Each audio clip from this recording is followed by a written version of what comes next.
Setiap memasuki bulan Agustus, pastinya masyarakat Indonesia akan bersukacita merayakan hari ulang tahun kemerdekaan Republik Indonesia yang jatuh pada tanggal 17 Agustus. Bahkan, untuk menyambut hari ulang tahun kemerdekaan Republik Indonesia ini, orang-orang biasanya banyak mengadakan lomba. Meskipun lomba-lomba yang diadakan cenderung sama dan berulang, tapi masyarakat selalu antusias mengikutinya. Mulai dari anak-anak hingga orang tua semuanya ikut serta. Berbagai hadiah menarik pun telah disiapkan sebagai ganjaran bagi para pemenangnya. Tidak banyak yang mengetahui sejarah dari tradisi mengadakan lomba 17 Agustusan tersebut. Beberapa sejarawan mengungkapkan, acara perlombaan untuk memeriahkan Hari Kemerdekaan Republik Indonesia mulai ramai dilakukan sekitar tahun 1950-an. Saat itu, intensitas pertempuran dalam rangka mempertahankan kemerdekaan mulai menurun. Sebagai ungkapan kegembiraan, masyarakat menggelar beragam lomba. Tapi tahukah kamu, kalau ternyata setiap perlombaan yang ada di acara 17 Agustus mempunyai sejarahnya masing-masing? Berikut beberapa sejarah perlombaan yang ada di acara 17-an.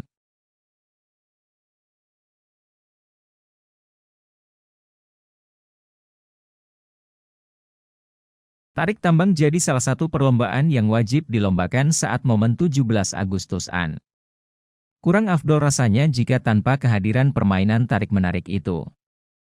Permainan tarik tambang melibatkan dua tim yang saling menarik tali ke arah berlawan dengan tali tambang yang tebal dan berserat. Tarik tambang tentunya mengandalkan fisik yang prima dan kerja sama antar anggota tim.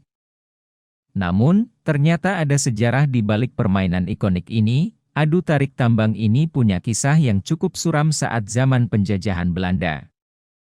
Karena kurangnya hiburan kala itu, para pekerja yang sedang menarik tali tambang itu kemudian menjadikan pekerjaannya sebagai lelucon di antara mereka.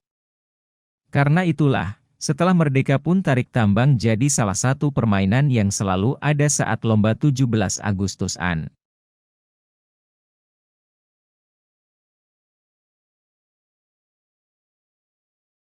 Lomba makan kerupuk jadi lomba paling wajib saat 17 Agustus. Malah akan aneh jika lomba ini tak diikut-sertakan.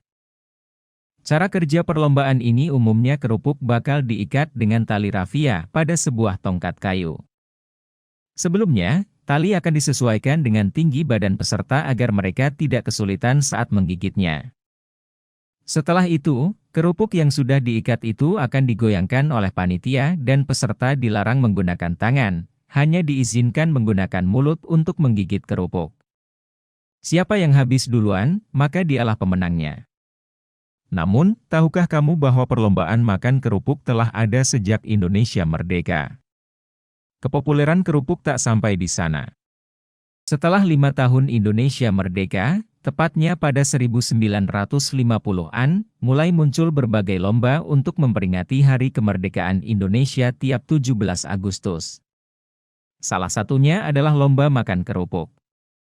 Tak hanya itu, perlombaan seperti tarik tambang dan panjat pinang pun turut dilibatkan.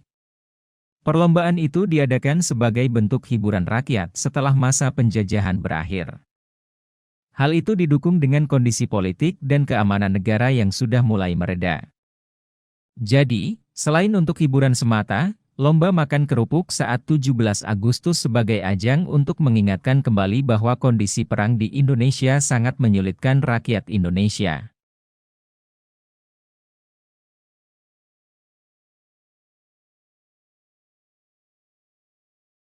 Panjat pinang adalah perlombaan yang sudah ada sejak zaman penjajahan Belanda. Perlombaan ini dulunya dikenal sebagai de klimas, yang memiliki arti memanjat tiang.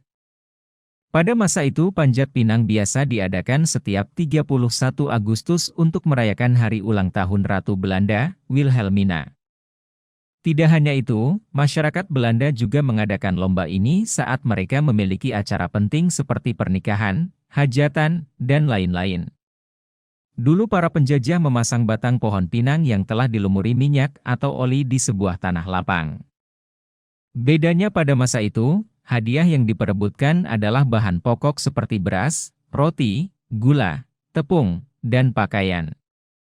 Barang tersebut adalah sebuah kemewahan bagi masyarakat Indonesia yang saat itu hidup serba kekurangan. Sementara masyarakat Indonesia bersusah payah memanjat dan meraih hadiah, orang-orang Belanda hanya menonton dari bawah. Mereka menganggap hal ini sebagai lelucon dan menertawakan ketika ada orang yang terjatuh. Banyak orang menganggap bahwa Panjat Pinang hanya membawa kenangan buruk di masa penjajahan. Namun tidak sedikit yang menilai bahwa Panjat Pinang diadakan untuk meneladani perjuangan bangsa Indonesia melawan penjajah. Selain itu, ada beberapa nilai yang bisa diambil, yaitu kerjasama, semangat, dan pantang menyerah untuk meraih sesuatu. Cukup sekian video kali ini. Terima kasih dan sampai jumpa di video berikutnya.